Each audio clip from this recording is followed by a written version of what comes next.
Chapter 5. A person gets what she deserves. I won the prize for most original costume in my school, Kenny said. He was still in his witch's suit, standing at the front door when I got home. I don't believe you. Kenny held up an envelope. See for yourself. He handed it to me. I opened the envelope and pulled out a piece of stiff red paper. It said, 1 free meal at Opie's, awarded by the PTA of Longmeadow School for the most original Halloween costume. Under that, Kenny Brenner was printed in blue ink. You see, Kenny said, I told you I won. Opie's has rat tails in their food. Just in the chicken, Kenny said. The hamburgers are okay. I wouldn't eat there if it was the last place on earth. You don't have to, Kenny said. At my school, they at least gave away paperback books. Did you get one? I already read them both, I told him. But did you get one? They gave it to Fred Yarmouth just because he's in 6th grade. Kenny smiled and went tripping down the hall to his room. I kicked the front door shut and went into the kitchen. I don't understand it, I told Mrs. Sandmere. I wore that witch's suit 3 years in a row, and I never won anything. Mrs. Sandmere offered me a plate of ginger snaps. It was the cigar that did it, she said. That and the yellow goggles. He was an unusual witch. Next year he'll probably be an unusual flencer and win again. Probably, Mrs. Sandmere said. I took 3 ginger snaps and went to my room. I opened my closet and took out my special suitcase. I keep my stamp collection in it. Grandma gave me the suitcase last year, before she moved to her apartment. She kept it in her basement for 15 years, ever since Grandpa died. All that time, she was just waiting to find someone who would really appreciate it. She chose me because she knew I would take good care of it. And I do. I polish it with a special leather cream once a week. I turned the pages of my Master Global album, admiring all my stamps. The ones from Nagaland are my favorite. Tracy called at 5. What time will you be ready to go trick-or-treating? I swallowed the meatball I'd been chewing and said, as soon as my parents get home, I'm eating now. Don't forget your pillowcase. I won't. I cut out eyes and everything. Good, because if Mr. Machinist takes pictures this year, I don't want him getting me. Me neither. Okay, I'll meet you outside at 6:30. Okay, and bring a flashlight. Right, bye. Mr. Machinist lives in Hidden Valley, and every Halloween he hides in his bushes, snapping pictures of kids on his property. Last year, he caught some boy soaping up his car windows, and besides taking his picture, which he sent to the police, he also turned the hose on him. Mr. Machinist has no sense of humor. After supper, I packed a shopping bag with a flashlight, a can of pink silly string, a roll of toilet paper, and my UNICEF collection box. In my free hand, I carried my flencer sword. When my parents got home, my mother said, "It's freezing outside. You can't go like that." "But if I wear a jacket, no one will be able to see my flencer suit." Not only do you have to wear a jacket, Mom said, but it has to be a heavy one. Zip up. "Oh, Mom, you do this to me every Halloween." "I'm sorry, Jill. It's the weather, not me. Halloween should be in August. Then you shouldn't have to wear anything."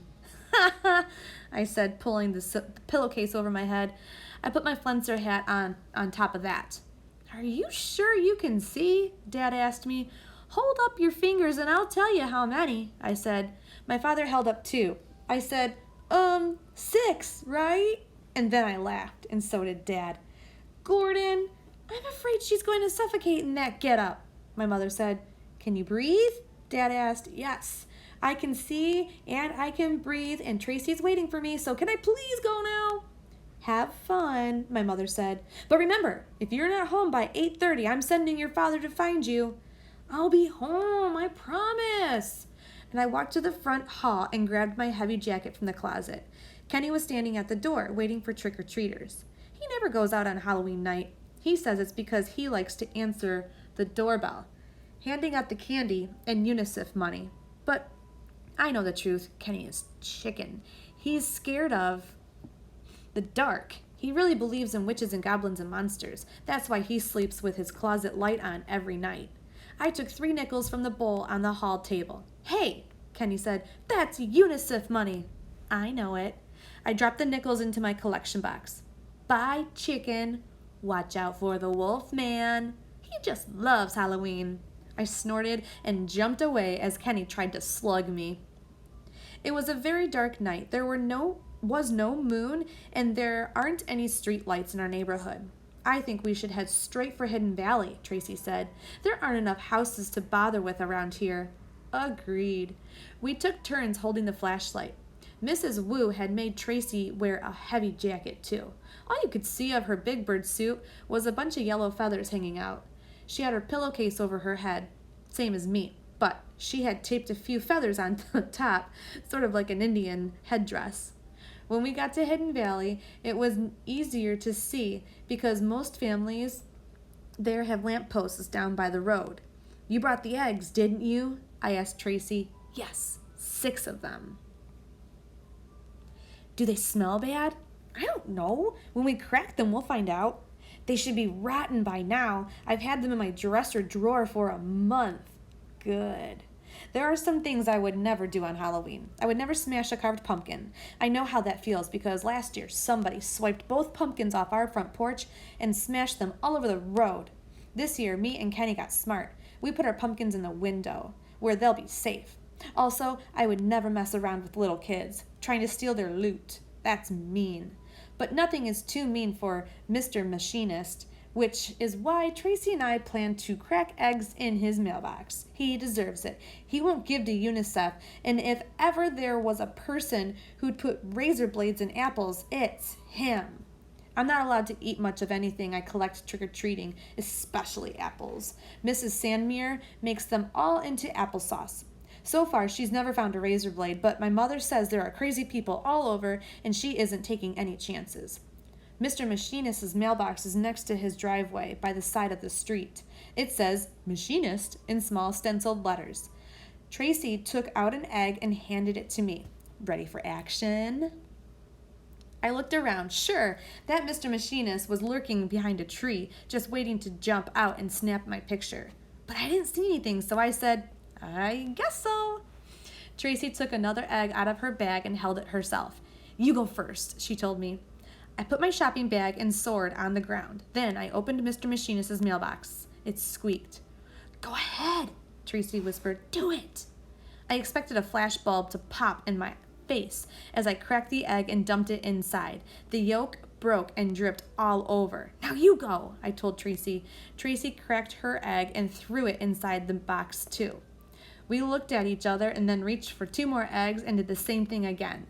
When we came to the last eggs, we didn't bother cracking them first. We just tossed them into the mailbox, shell and all. After that, we picked up our things and ran as fast as we could. When we were far enough away, we started to laugh. We did it, I said. We really did it. And they were rotten, Tracy said. Did you get a whiff? Yeah, they were just great. Won't he be surprised tomorrow when he reaches in for his mail and comes out with a handful of raw, rotten eggs? Oh, Mr. Machinist, Tracy sang, you deserve it. After that, we went trick-or-treating. We stopped at every house in Hidden Valley. At Wendy's, we got 2 miniature Hershey bars and a handful of UNICEF pennies. At Caroline's, we each got a quarter for UNICEF and a napkin full of chicken corn. At Robbie Winters, his mother invited us inside while she wrote a $1 check for each of us to give to UNICEF. I never got a check before, Tracy said when we were outside again. Me neither, but I think it's neat. So do I. When we got to Linda Fisher's house, Tracy asked, do you want to ring her bell? No, let's do her trees instead. Good idea, Tracy said. I whipped out the roll of toilet paper, and me and Tracy wound it all around the Fisher's trees. Then we ran up and down the front walk, squirting pink silly string on all the bushes. I was having the best time. I wished Halloween came more than once a year. I shook the can and aimed it at the hedge right next to the house. A person gets what she deserves, I sang, but when I pushed the button, nothing came out of the can. It's empty, I told Tracy. So's mine, she said, and we ran down the driveway. Tracy had a piece of blue chalk with her, and she snapped it in half, and both of us laughed like crazy as we wrote, "Blubber lives here," all over the street. Wendy and Caroline came along then, shining their flashlights in our faces. "Hey," I said, "turn those things off." "Who are you?" Wendy asked. "Who do you think? It's me, Jill." "Prove it," Wendy said. I took off my hat and pillowcase. "Oh, it really is you," Wendy said. "Is that Tracy?" "Naturally." "We smashed 6 pumpkins," Caroline said. "I don't think it's fair to smash pumpkins," I said. "Fair or not fair, it was great fun," Wendy told me. "Yeah," Caroline said. "I'll bet you two didn't have such a good time." "We did too.